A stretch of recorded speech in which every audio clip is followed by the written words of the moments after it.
Lou, how are you? Hey, everybody. Do I have sound? Can you give me a 1 if there's sound? Long time no see, friends. Thank you. So, I was just traveling through the hood over here, and I noticed these two District 4 cars. Got behind them. That's obviously a clinician traveling in that vehicle. It's not a cop. Over here we have these two cops, and I know that one's scratching his head. That's Courier. That's that dumb fucker with John Shaw and those 3 cops that day. He was the fat donut operator that came up to the passenger side of my husband's truck as John Shaw performed a traffic stop and then ultimately had my husband's driver's license revoked. Yeah, they're getting sued right now. So he's a dumb motherfucker. The fact he still even has a job calls for me to get out and cuss him out. So now we got 3 cars here. 3 cop cars. I don't know. I'm assuming this is a traffic call. This car over here, this guy talking to the cop over there in that black Toyota. I don't know what's going on. But this dude in this car was being Mr. Theatrical before I started recording, pulling up his shirt and asking the cop if he wanted to search his car. People are so fucking stupid. He's like clearing himself for a weapons check. Oh, and officer, if you wanna search my car too, here, I'll bend over for you while I open the door. Let's see how these dummies are gonna respond. What do we need 3 cars here for? Nobody's hurt. Clearly there's no weapons involved. Maybe that mental health professional person was told to get out of the car because this guy's being a theatrical frickin' princess over here. Yeah, so we're in District 4. Denver PD, District 4. Boy, you guys, I have a lot of news. A lot of news. Bob Lau, how am I feeling? Oh, boy. Well, guys. Well, thank you. You be nice. You say hi, but be nice. Mind your manners, Missy. Mind your manners. As you can see, Slabby's along for the ride. Say hi. Say hi, Slabby. Tell everybody hi. What adorable. Well, thank you. She likes to go for rides. Slabberina. I gotta be careful because I'm kind of sick, so I probably shouldn't get out of the car because some people watching this live stream would be probably a little pissed off at me.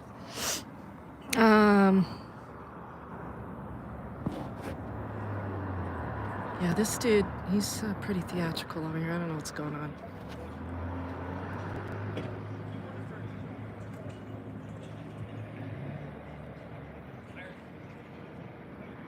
So he's opening up his passenger door. The clinician is checking out her manicure right at the moment. We got 4 District 4 Denver cops here for who knows what. One of them happens to be that fat fucker Courier who was involved in the traffic stop with John Shaw. I don't know where he went. He's probably back in the car eating donuts or jerking off or something.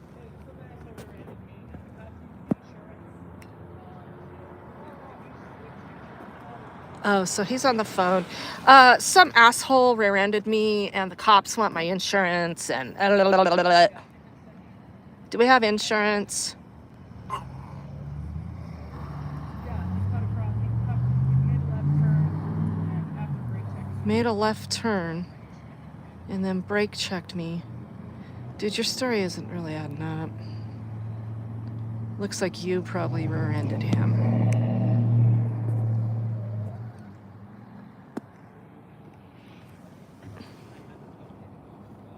So it's this guy over here in the black car. Who seems to be just going with the flow, in control of himself. This dude doesn't seem to be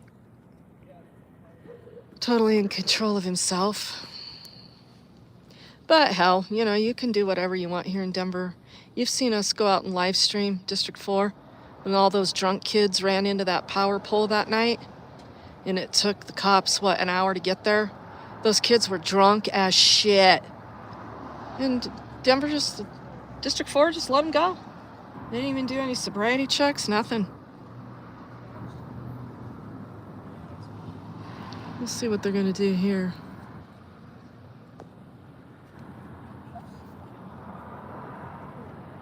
Yeah, Clinton, how are you? Yeah, Courier's got to choke some. That guy, I guarantee you that guy doesn't have a wife. And if he does, she doesn't really know her purpose in life.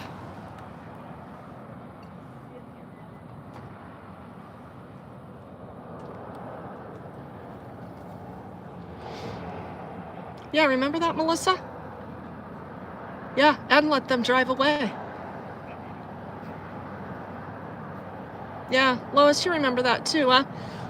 DMA and I and Sweet Tea were out that night and came upon this accident where these 4 drunk kids were in the front yard of somebody's house in District 4 along a busy stretch of road, Morrison Road. It's kind of a narrow road. People fly through there.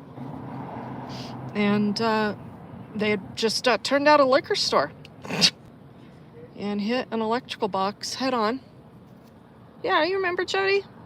Yeah, and they were taunting us, wanting to fight, talking shit, called me a church girl. What were they saying? Oh, you dusty. Girl, you so dusty. Honey, come here. Your mama did not slap the shit out of you enough. Yeah, they were just running their mouths.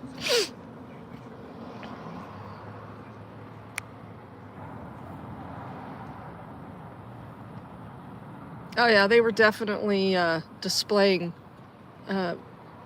manners that they'd been taught. You dusty, you got your church shoes on. Look at you, you're all dressed in church shoes and shit.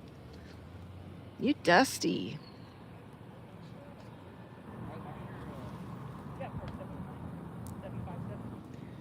Andrew, how you doing? Yeah, you guys, I have some kind of bad news.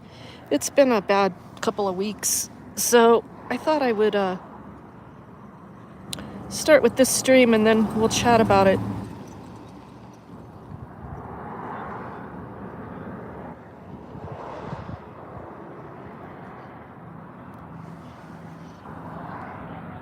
But I'll start off by telling you, 2 weeks ago today,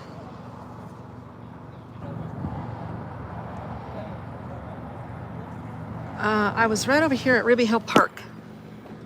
If any of you know District 4, right over there is Ruby Hill Park.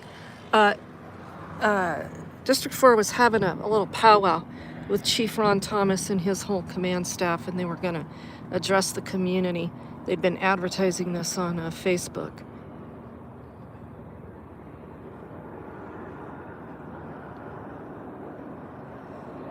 That dude is, at minimum, driving highly emotional. Not that that's a crime, but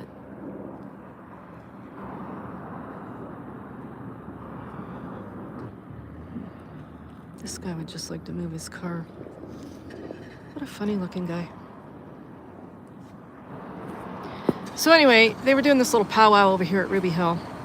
And it's at that amphitheater. And I was gonna live stream it, so some of you I know were watching. Hey, Slaverina, what are you barking at? Some of you were watching that because I tried to go live a few times, but I learned that they have Slabby. Shh. I learned that they have some kind of internet blocker over there because of concerts and stuff. So I ended up not streaming that. And on that particular day, 2 weeks ago today, I was feeling a little weird. And I hadn't been feeling good anyway, but I wasn't feeling horrible. So I was just on with my day, and Slabby and I had been to the park, and I'd gone to this little powwow.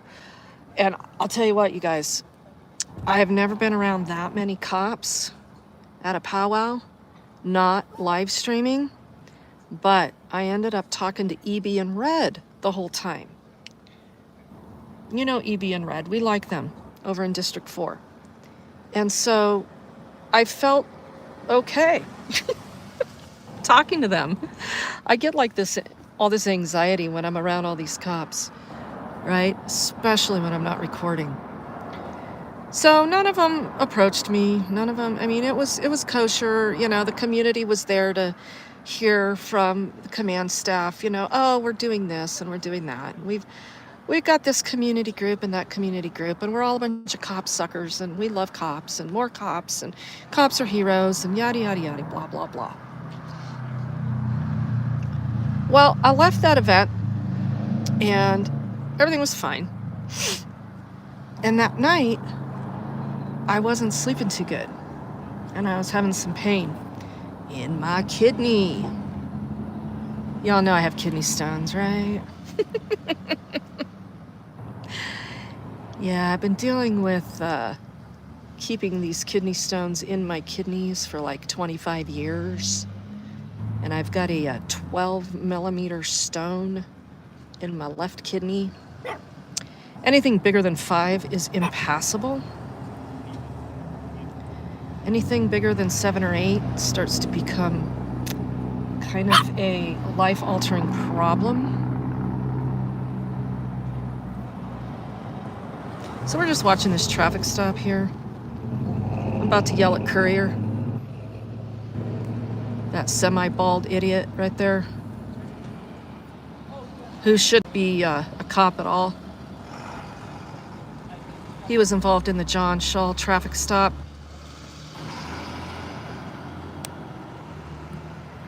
So they're just letting this guy go. Hey, Courier! You're a dumb fuck! You know that? Yeah, fuck off, you fat fucking donut operator fuckface! Cause he's a fucking idiot! Hey, you shut the fuck up! You're driving under the influence! Go shut the fuck up and crash into a cop, you fucking moron! You fucking idiot! Fuck you! You fat fucking slob!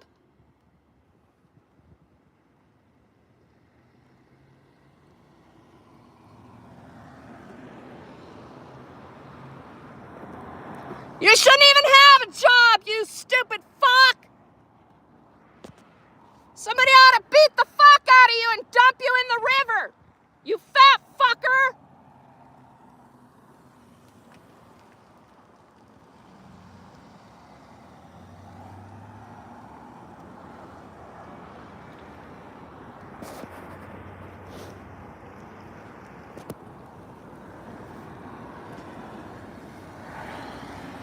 Bye-bye! Fucking losers.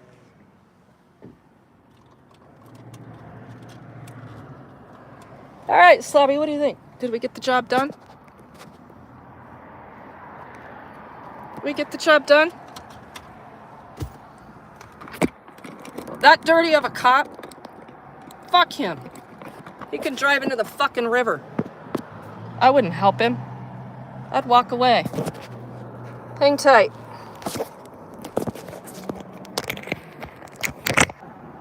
I'm tired of these dirty fucking cops. They need to be called out. Every fucking one of them. All right. Huh, Slobby? You know I'm right, huh, girl?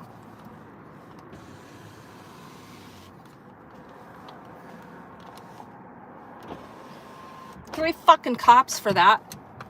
That dude they should have been giving that guy a fucking sobriety test. Dude, he had no fucking control of himself.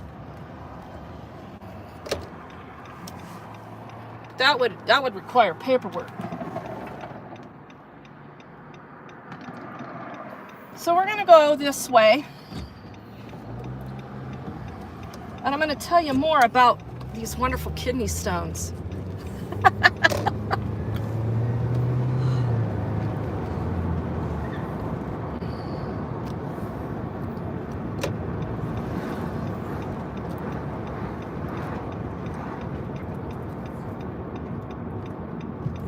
So anyway, I go to this cop ensemble, and I go home, go to bed. Not feeling good, not getting good sleep. Long story short, I ended up, oh, now they're behind me. Yeah, I dare you to fucking follow me. I dare you. Because I'll put this car in fucking park and get out and start yelling at you again. Log in, fuckers. Start watching. Long story short, yeah, I was in the hospital for 4 days. Went by ambulance. Had massive infection. I had sepsis. So I had been walking around with pretty deadly infection. I've always said that I'm gonna die a couple of ways, not 3 ways. It's only gonna be 2 ways. I'm either gonna die out here on the roads or I'm gonna get killed by a cop. But I should also include that I'm probably susceptible to die from a kidney failure with massive infection. It happened super fast. It happened super fast. I had just been to the doctor not long ago and had complete blood work. They just looked at those kidney stones less than 3 months ago and said, you know, you're probably going to want to eventually do something about these, but if they're not bothering you, we still suggest you leave them alone. So I took their suggestion. I needed to do something with them many years ago. So, needless to say, we're at a bathroom. Because Regan has to have a bathroom often. She's going to start towing her toilet behind the car. But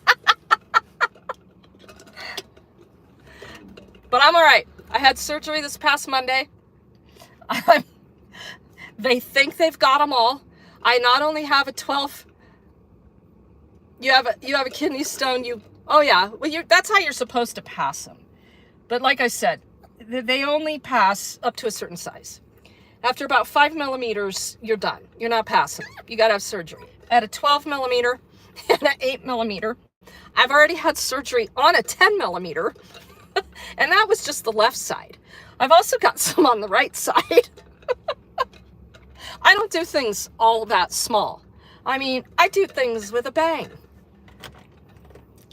I have been plagued with stones for my whole life, but the problem is that they can quickly cause you infection problems, and that's exactly what happened. So it was a scary few days in the hospital, but I made it. But more so, what's plaguing me now is I have some really bad news. Some more bad news. I told you guys that the news was just going to keep getting worse. Denver has a plan to eradicate the homeless. They want them dead. We know this. We're seeing it.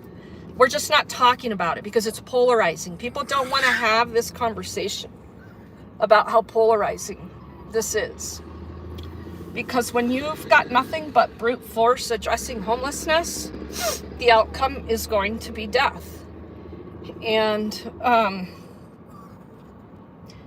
those of you that have been following the story of the guys that we put in the motel at the beginning of Christmas, or close to Christmas, Jesse, Dawn, and Phil.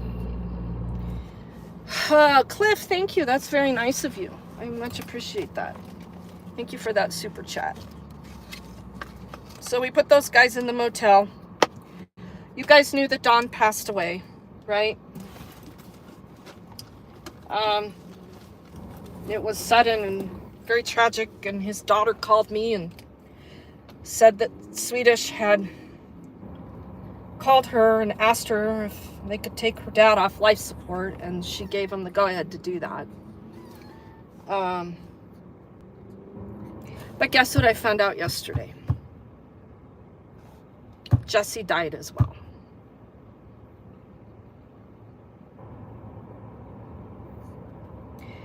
Jesse died on the 14th of March. Yeah. And I just found out. Dawn did die as well, several days prior to that. Thanks, Lou, very much. Yeah. So here's the deal. Jesse's body is still sitting in the morgue, the Denver Medical Examiner's office. And there's no next of kin for Jesse. And I'm going to claim his body. And we're going to give him some kind of burial with dignity. 2 of the 3 guys, Mike, died. I told you guys all along that that's the plan of the city. You guys think that I'm off base and people think that I'm being dramatic when I tell you that this city government is intent on killing these people? That is their goal. If they're not going to be able to tuck them away and hide them, they're going to kill them. Think I'm kidding? Come see it. I don't know how else to show people, but live and in the flesh.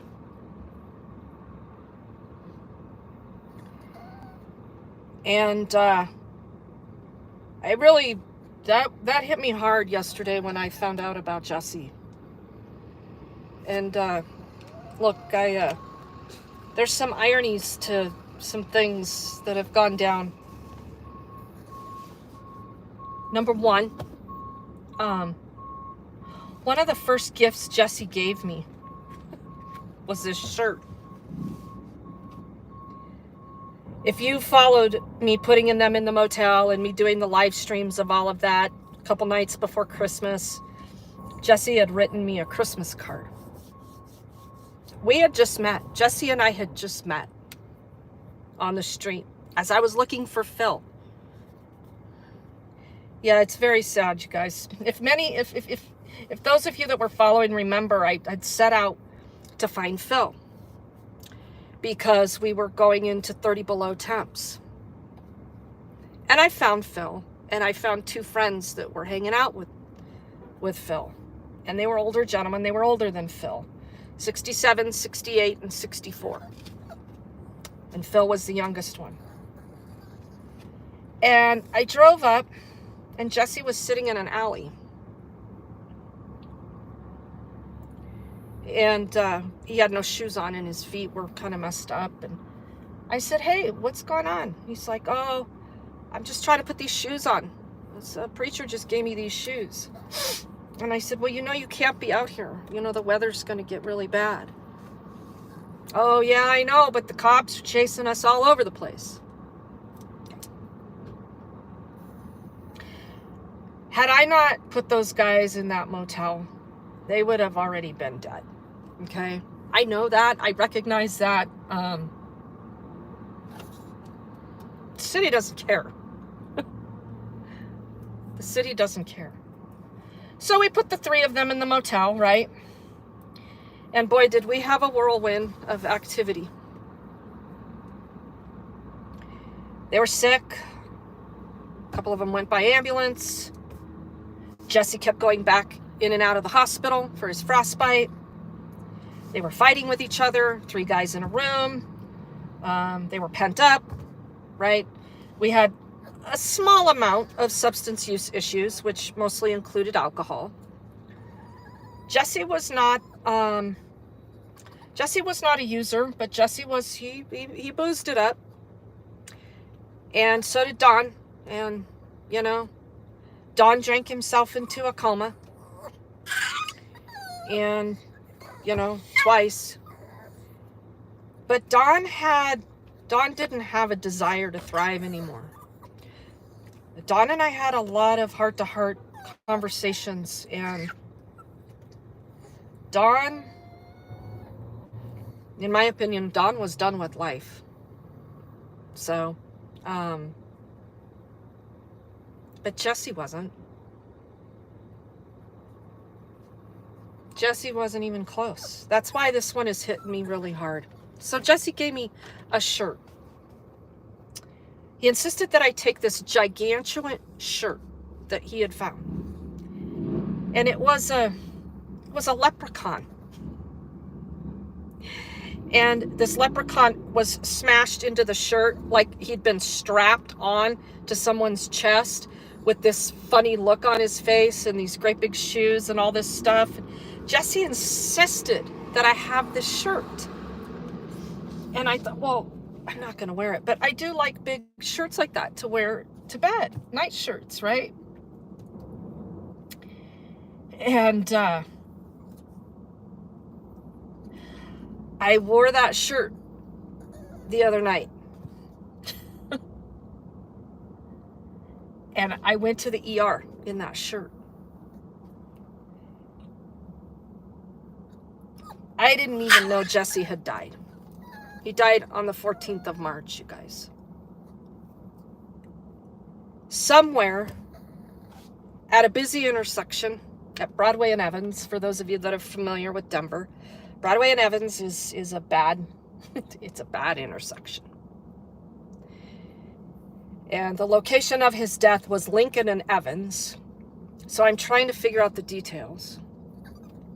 But,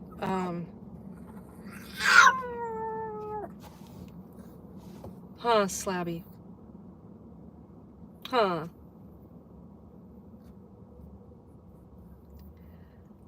So I went to the ER in that shirt.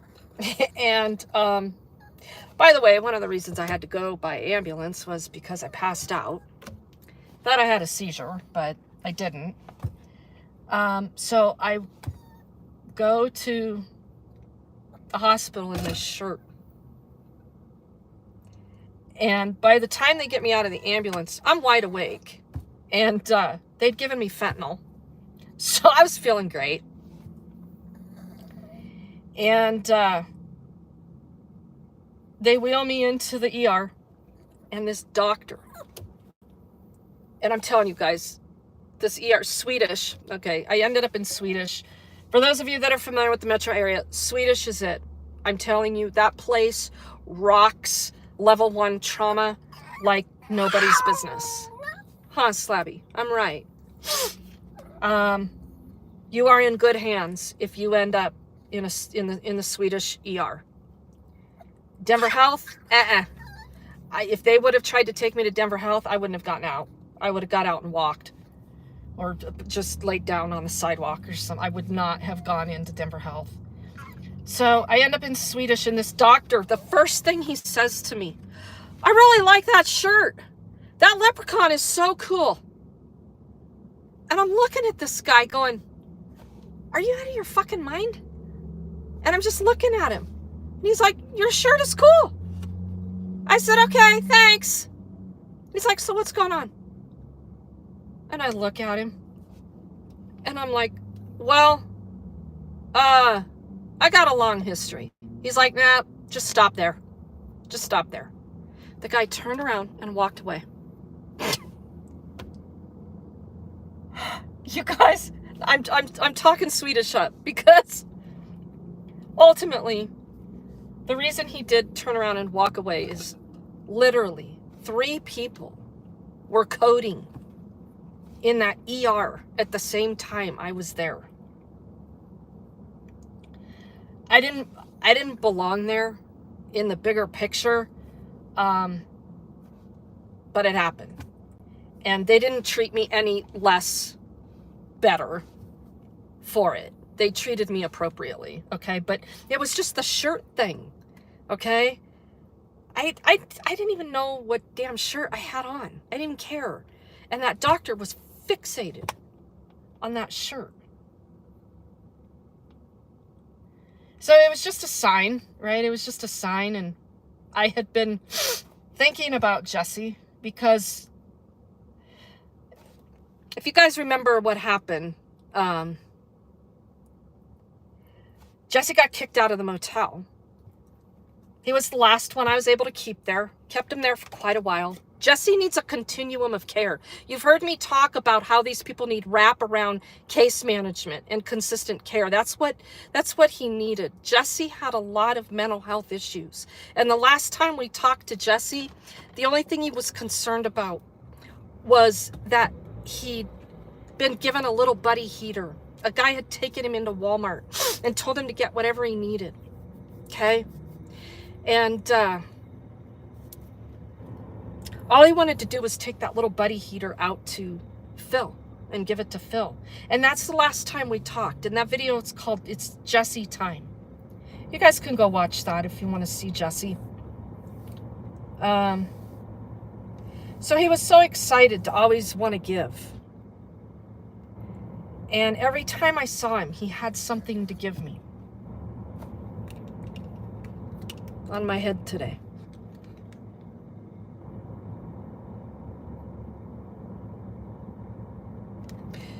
Jesse gave me these. One of the times I went to the motel, he said, "Look what I got for you." He also bought me a rooster, a porcelain rooster, when we went shopping. These are from Jesse. I was going to give these to my little granddaughter, but I'm not. I'm going to hang on to these. Because they're from Jesse.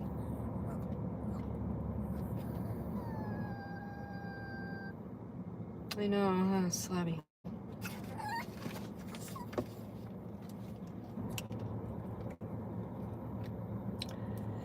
So anyway, the day that Jesse got kicked out of the motel, I didn't know what I was going to do. He was being very belligerent. And the weather was nice.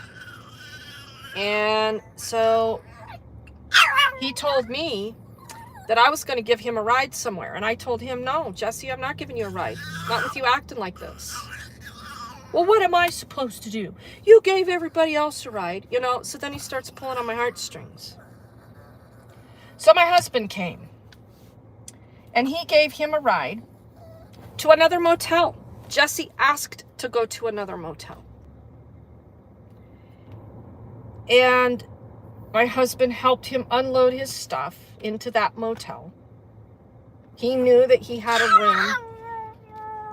I knew that he had a room on March 4th because he had money. And that was on the 4th of March. And that was the last time I saw him. And he died on the 14th.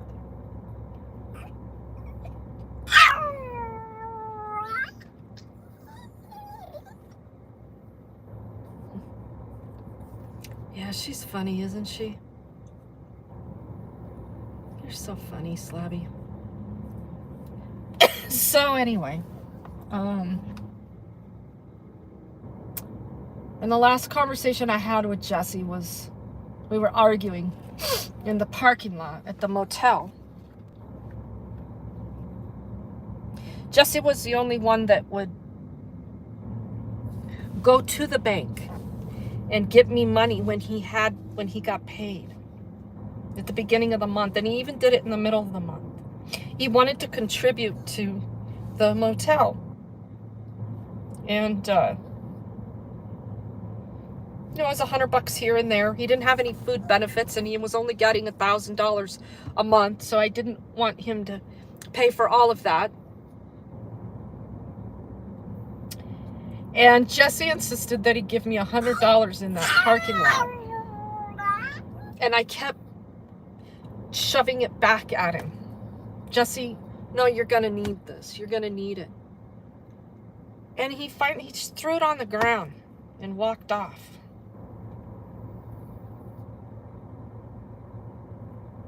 So I picked it up. And I had it in my purse just till the other day, when I paid Bear to do some mechanic work. Remember Bear and Amber? They live homeless out here as well. Bear had a terrible infection in his hand. Took Amber to the hospital to see Bear. He's working again. They're trying to get their head above water a little bit. And we needed some mechanic work. So that was the last time I touched that money. That was just like 3 days ago. And now, no more Jesse. That man was a very sweet man.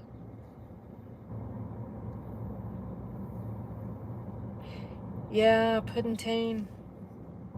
He just wanted to be a contributor. Jesse worked. He had retirement from King Supers. A little bit, not much. And his Social Security. And that's the best we could do for him. Jesse didn't want to die. Something happened. And interestingly, I just found Phil a little bit ago. And I said, Phil, did you know about Jesse? And he said, no. He said, but a lot of people are dying out here. I said, yeah, Jesse died. He just kind of hung his head. We've had a lot of deaths out here. Brenda, from my video titled Compassion Fatigue Team, Denver's Compassion Fatigue Team, where we're highlighting Ed taking Stephanie's camper and all those video clips of all the cops stealing all these people's homes, leaving them for dead. That video. At the very end of that video is an older woman, and it's a still shot of her standing at the back of her camper with a warrant on her camper. She died last week as well.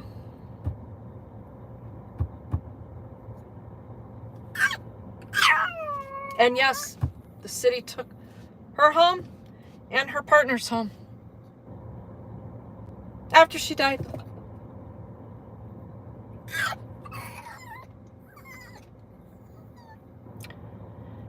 So, yeah, it's a war zone out here. It's a very sad war zone out here.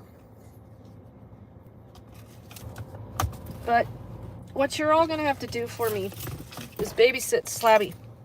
Because I have to go use the restroom.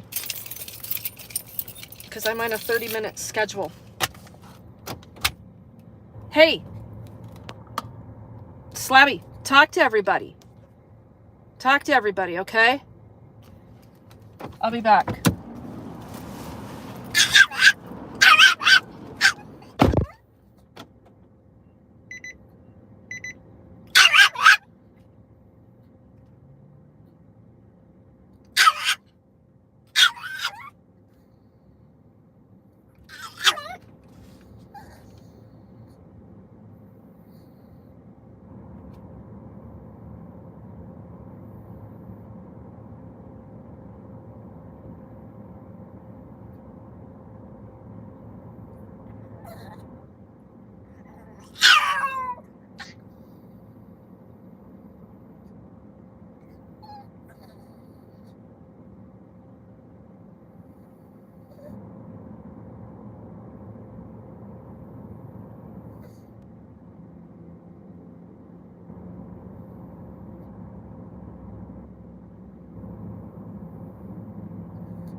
Okay, I'm back. How'd you do, Slabby? Yeah? Oh, thank goodness nobody stole my puppy. Thank goodness nobody stole my puppy. I'd have to kill them.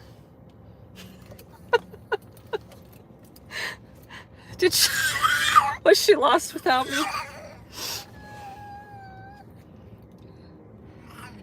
So, and if everybody knows who Slabby is, Slabby's my little homeless puppy that came to live with me after her owner died out here. So if you're new here, you should know that Slabby came to live with me last October after Peter died out here. It's been the worst year ever, and it's slated to get worse. And we're not getting any reprieve, and the city is just as aggressive.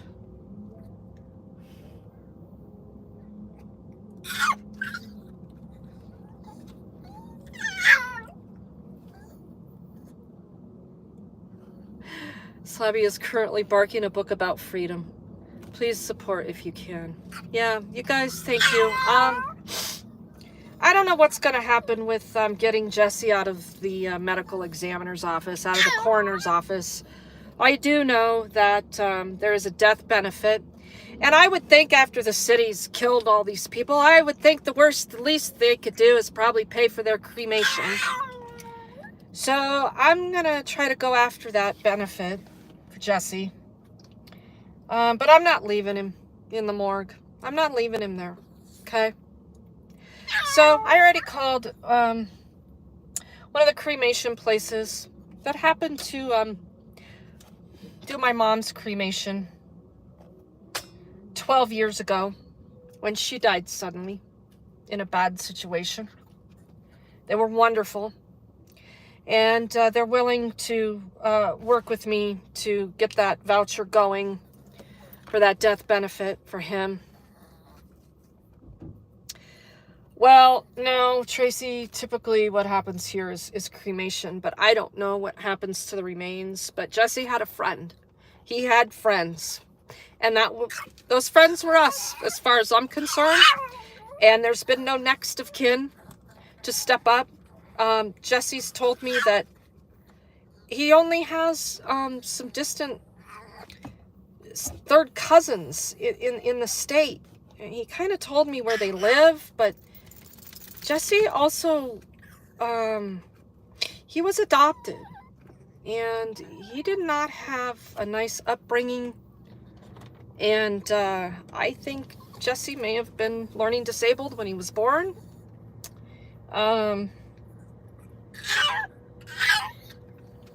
He learned how to navigate life. I mean, he held a job. Yeah, how much do cops spend on their memorials and parades and driving down the streets? And we got to figure out how to get a friend out of the coroner's office. I don't know what the circumstances were around his death. The coroner did say that there was toxicology done because there was paraphernalia found. When I asked Phil if Jesse was using, he said it was rare, but yeah, from time to time. So don't discount the fact of all the bad dope being dealt out here that's killing people. Jesse didn't want to die. Jesse didn't want to die. Life was hard, but Jesse always had an outlook. Even the day he was getting kicked out of the motel, he was working through life. He wasn't giving up. And Jesse outwardly did not appear to have overly abused his body. Even his frostbite had healed nicely. I know he'd been in and out of Swedish, so I know they'd been doing blood work to ensure that he wasn't walking around with sepsis or a deeper infection from the frostbite. He was not in bad health. I don't know what time he was found. I don't know if he was found on the street, on the sidewalk, in an alley. I don't know. I, of course, did a records request today. We'll see what the Denver Police Department releases, but I guarantee you it ain't going to be anything that they've had to work at. They don't give a shit. These deaths are going unreported, underreported, and these people are being forgotten. Nobody would have known. Nobody would know Jesse's dead. The only reason I knew is because the caseworker that I've been working with that does the direct street outreach with me out here from Coalition for the Homeless, the heavily subsidized coalition that gets a shit ton of taxpayer dollars, her and I had been working with him. Jesse never had a caseworker. Jesse nor Phil have ever had a caseworker in all the years that they've been homeless. And so she called me yesterday. Hey, Slabby. What's up, girl? And she said, Regan, I've got really bad news. And, you know, her and I had just gotten over getting through Dawn's death. And she said, Jesse came up deceased in the system. The system. I said, well, how? I mean, how can you verify that?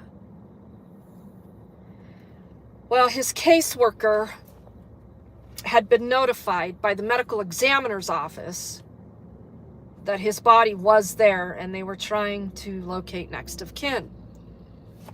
So the caseworker, having no information for any next of kin, for any other involvement, puts in the file that he's deceased. The caseworker I was working with just happened to open his file because we've been wondering where the guys are. We thought maybe they'd come back and go to Stout Street and go get some help or ask for help. So she just happened to be looking through the file. Nobody would have known. Oh well. You die and you're just forgotten.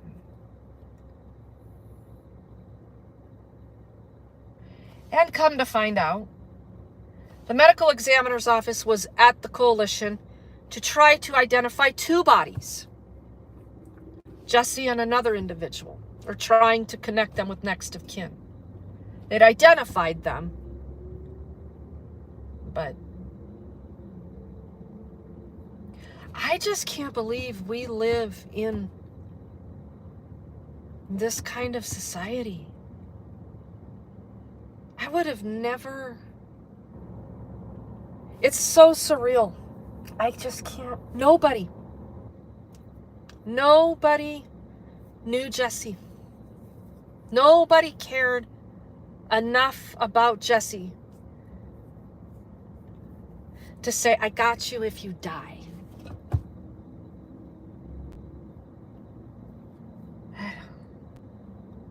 This is why I'm struggling so bad. I just don't know how to do it anymore. I don't know that I want to do it anymore. You know, you put the blinders on and ignore it because it's easier that way.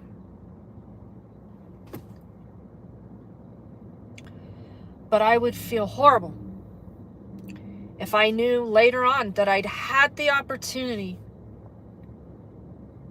to meet Jesse and do the things we did before he died, and I chose not to do it because it was easier not to. I would hate myself. And you know what else rings true in all of this? If you'll recall, right from the get-go, we'd asked the mayor's office for help. Many of you emailed Matt Welms and said, hey, you got 3 guys in here that you were kicking all over the city, telling them they had no right to survive. Get them some help. Do you know they never did? I just sent an email to Matt Welms and Evan Dreyer For those of you that want those email addresses, I'm going to put them in the description. I'll pin them in a comment. And you can write these two asshats yourself and tell them that they're a couple of fucking worthless human beings and that they don't deserve a fucking job with taxpayer dollars, and that karma is a bitch. It's a real bitch. You fucking scumbags. We pleaded with them to help those two. They let them die. And I told them that in the email. You gonna get a bonus when the third one dies?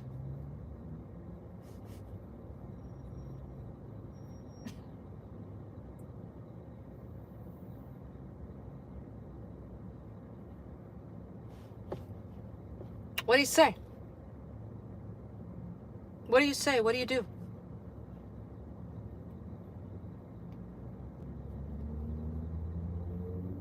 Do what you can for the individual. That's why I don't beg government for permission. For those of you that think I need to do more and that I need to figure out how to get more money, you're going to have to get it. You're going to have to get the money because it takes money. And you're going to have to give me some land, okay? You're going to have to give me $1 million to start just to get a little slice of a triangle in the Denver metro area, okay? Or help me get these people the fuck out of here, please. Send the money. Send lots of it. Thousands of dollars at a time.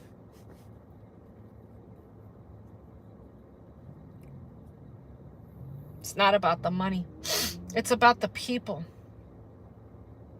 Get off your ass and go out there and just find a Jesse. Just check on him once a week. Just do that. Just do that.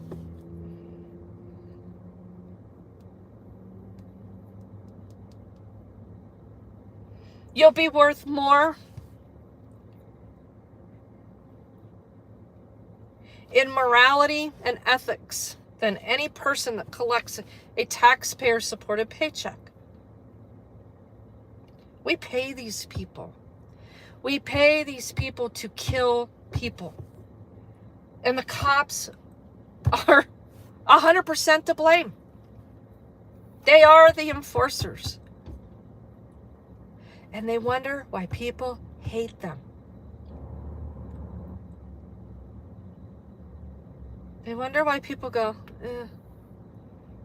if you drove into the river right now, just keep driving.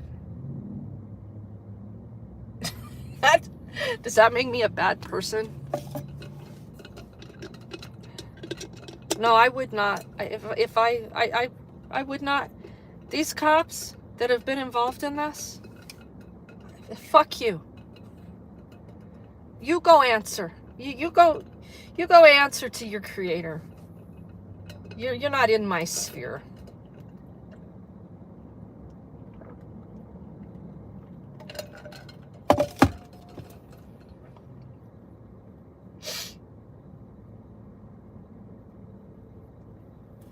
So, at any rate, that's our deal today. And we were making rounds, seeing who we could touch base with. We got to talk to Phil and a couple other people. There are more people out here that weren't out here that are back out here. It's bad. Law enforcement is the most deadly armed and dangerous gang in America today. Amen. There is no doubt about it. Do I have a plan to stop the making of stones? Richard, that is a very excellent question. The issue with that is I have to do my complete metabolic workup again. I'm working on that. It may be not preventable. Sometimes hereditary issues just plague you forever. So I do try to watch the contributors in the diet. But like I said, those stones have been in those kidneys for 25 years. And for whatever reason, on March 31st, they just decided to start moving. It was because of infection. That's what I need to pay attention to, is infection. As far as, the production of the stones, fingers crossed on this metabolic workup that comes back. You had lithotripsy twice. Yeah, this is number 3. So, it's a very miserable thing. And it kind of lingers, but I'm doing good. I'm driving, so I'm not having to take any pain pills. I just feel like I have a constant side ache, and I have to be to the restroom every 30 minutes. Other than that, life is great.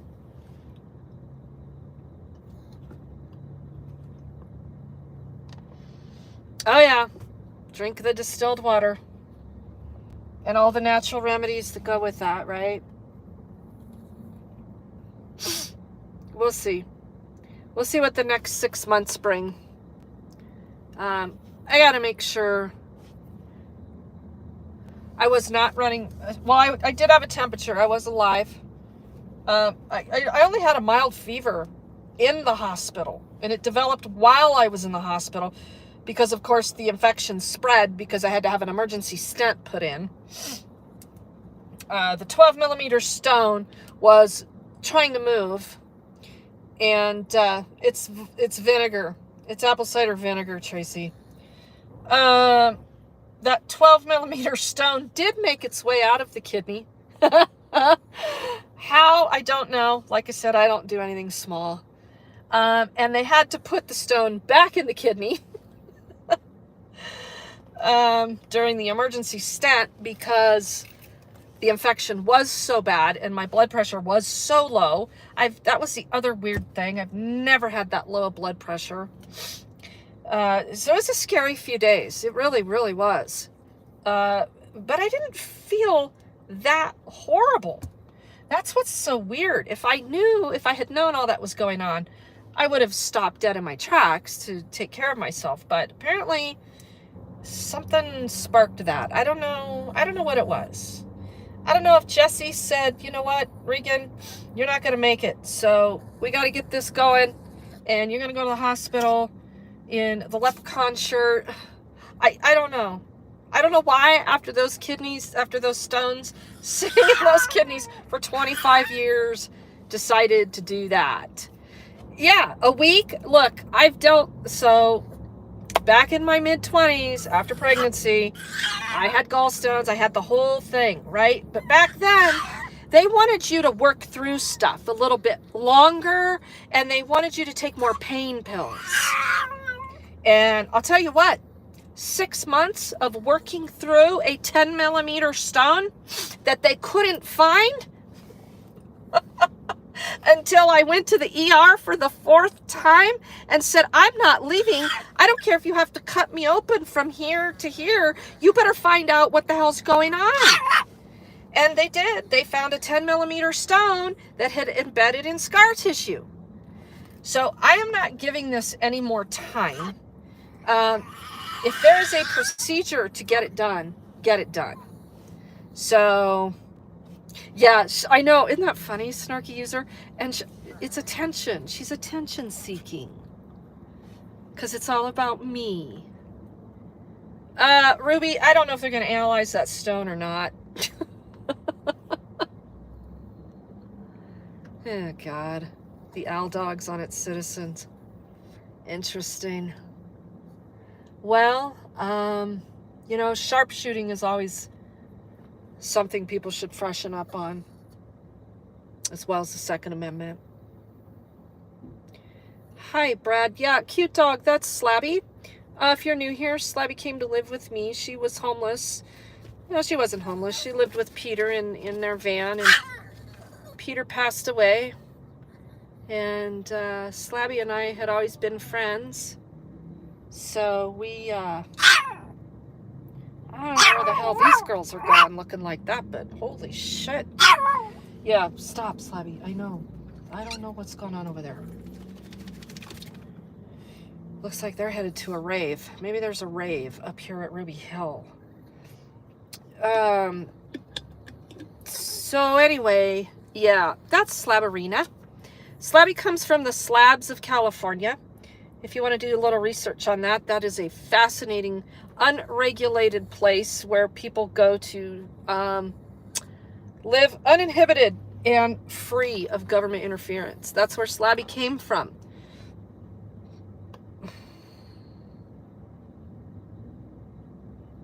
Yeah, I want the pill, Ruby. That's what I'm hoping to go for. I'm hoping to go for the pill. just give me the pill.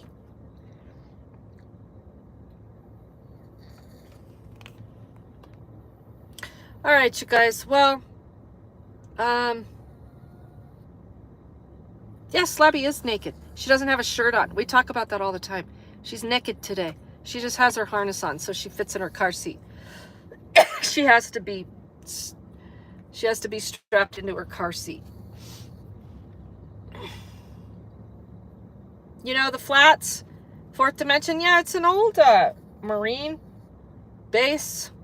And so I guess, you know, that's why there's all the concrete. Hey, Clinton, thank you very much. Thanks for being in here. The joke, you thought I had a child in the car.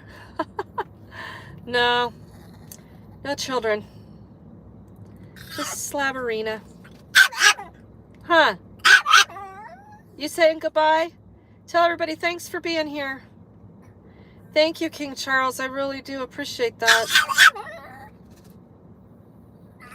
Hey, Irish Rover. Yeah, it's my first day driving. I'm good. I'm golden. I got it. If you guys want to continue to give to the nonprofit, all the ways to donate are in the About section. If you give to my PayPal, that goes directly to me, and then I decide if that's going to go to the nonprofit or for personal use, which it's been going to the nonprofit the whole time, unless I want to go out to lunch or something like that, which it's rare. But I don't know where the direction is going of the nonprofit work and what we're going to be able to accomplish out here. But if it's just little bits and pieces like what we've done for Jesse and Dawn and Phil and some of the others, then so be it. That's all I can do for now. And I've spent a lot of years giving, and I kind of need a break. So I'm going to be leaving here in a few weeks, and we'll be gone for a while again. So I need to do that. But at any rate, the nonprofit still exists, and we're still out here, and there are still other advocates that are doing a lot of fantastic things that need some financial support as well. So when the time is right and the need is there, I help them as well. So the need is always there, by the way. So just watching this channel puts money into the nonprofit bank account, which I do share with the other advocates out here. I tell the story. We tell the world what's going on, and we try to put the money right back into the work we're doing. And, you know, we do what we can. So, Slabby's come along for the ride. We're going to go for a little walk right now. Thank you, Denise. I appreciate that. Yeah, I know, Clinton. I got to take care of myself before I can do anything else for anyone else, and I usually do. Thanks, Johnny Bravo. Thanks for being in here. Much appreciated. Yeah, her little feet. Yeah, that little tail. It's nonstop. Look at her. Look at her little ears. She's been so funny. She's such a good little companion. Hey, Aurora. Mwah. Thank you for all your great texts today. I appreciate it. We'll see what tomorrow brings, but right now, you guys, keep Jesse and what we can do to honor just a little bit of dignity in his death. I got to get this done in the next couple of days, so I'll keep you posted on that. I'm waiting for the Denver whatever they're called, to call me back, to release the body from the coroner. I can't remember what the whole process is called, but I want them to pay for that death benefit for the cremation. That's the least they can do after everything they've done to these people out here. So I'm going to be pushing for that benefit. And they want people to claim bodies and arrange their arrangements. So I'm being told by the medical examiner's office. Wow, there's Patrick. Patrick! Pat! It's Regan. How are you? Are you? I haven't seen you forever. Slabby, stop it. What's going on with you? I need a haircut. Besides that, I want to get the fuck off these streets, man. What do you want to do? I want to get a hotel. Want to get a hotel? Well, I mean, I want to get an apartment, but I want to get off these. I'm like Are you walking working around with all anybody? night. All I do is walk around all day. My feet are bleeding. You need shoes, They're like socks? sugar. What do you need? Oh, my hands are filthy. What? Where are you staying? I don't have a place.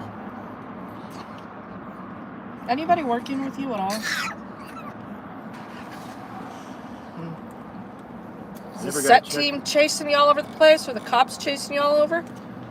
I didn't mean not like for anything specific. No, just Making you move? I've never been arrested in my life, Regan. I know. I know, you've been very lucky. Yeah, I was gonna say, what the hell was I just gonna say? Will you get a Oh, I room never for got a yourself? check in March. You didn't? No. And, I called because my bank went out of business. Who is that? It's Slabby. Who's Slavy? You remember Peter? Yeah. Peter's dog Slabby? Oh, okay. She came to live with me. Okay. Yeah, Peter died last fall. You knew that, Yeah. right? Yeah. Yeah. How do you not get a check in March? Because my bank went out of business, whatever, my online bank, and I had to update my address, so I did it for 112 East 8th Avenue, and I didn't do it in time or whatever, but they're supposed to be sending my check there in March, and they only A sent my paper April. check? Yeah, until I get a bank. I have a bank now, but it just I don't know what the hell. I mean, I got to call them in the morning. Do you have your ID? That's gonna be at the exchange tomorrow. I have my photocopy of my ID right here, Okay. but my ID will be here tomorrow. So, and I want to get a Colorado one too. Have you ever had a Colorado ID? No, You haven't, just have you? Connecticut. I'm in New York and Connecticut. Right. So you want to float me $10? So I don't have to freaking panhandle here. I don't have $10 cash, but I'll give you a Walmart gift card. That's all I got. I can go to Walmart. Mhm. Yeah, that's fine. Well, it's food. God, all I do is walk, man. Huh? All I do is walk. I'm so fucking tired of this shit. Patrick, I don't know what to say. It's so bad out here. Everybody's dying. I'm not that stupid. Yeah, I know you're not stupid. Here's 20. Thank you. 10 each. Yep. Thank you. You're welcome. Please be careful. Yeah, hey, you got 50 cents on you because I'm just short on for cigarettes. I got 6 and change. Sorry, I don't mean to be a pain in the ass. Look, I have exactly 50 cents. Look at that. Thank you so You got much. it? Regan, I love you. All right. Wait, 303, 301, Uh-huh. Here, let me just give it to you. 143. Yep. What? Let me give you a card. I'll put a card in your pocket. Yep. So you have that in your pocket.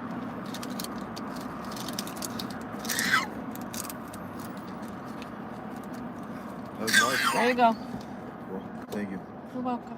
How's Mark? Mark from the fire department? I don't know. Good, I guess.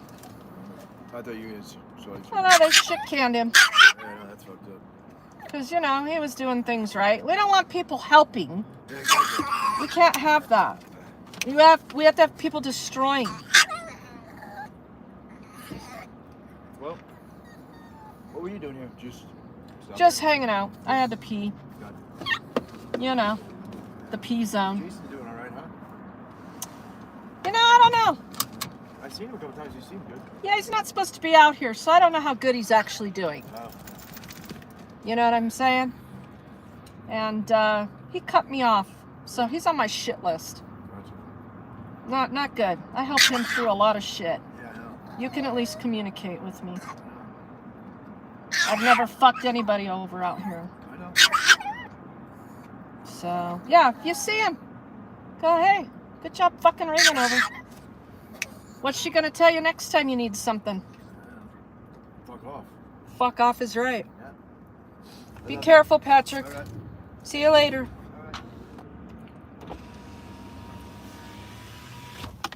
All right, well, that's another story for another day. There's always something going on. It's 24/7 out here.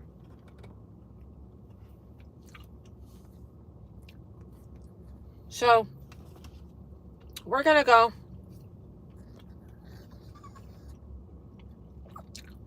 He can get smokes with the Walmart gift card. Yeah, I know. We're at a gas station. Walmart's way down there.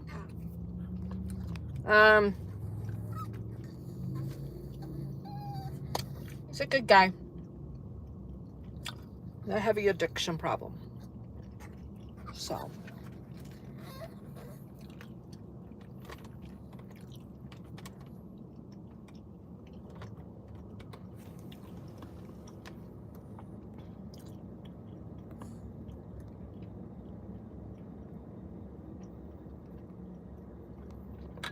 They're always in need. They really are. There's nothing wrong with talking to them. I don't have to feed into all of their issues, and they know that. They know how far they can push things with me and what I'm willing to do for them. And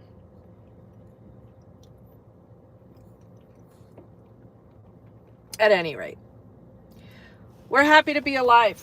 Huh, Slabarina. So we're going to go. It's okay, Clinton. Walmart for him, it's a couple miles. It's a couple miles away. We can take a bus. But he has some cash, and he wants cigarettes, so they know they don't get cash out of me. I gave him 50 cents. That's a little bit of cash.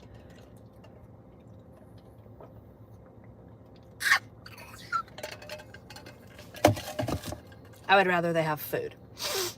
Some of them would rather have cigarettes. I can't stop that. All right, off we go. So, hey everybody, thanks for being in here. And thanks for hanging with us on this little journey of watching District 4 and me calling Courier a fat fucking idiot. You know, it's kind of funny, I gotta be honest with you. Since I've started on this whole thing about how fat some of these cops are, they're losing weight. It's kind of funny to watch. And he's another one. Look, hey, you know, if you want to be a fat fuck and do your thing on your diamond time, whatever, like me, whatever, I'm fat.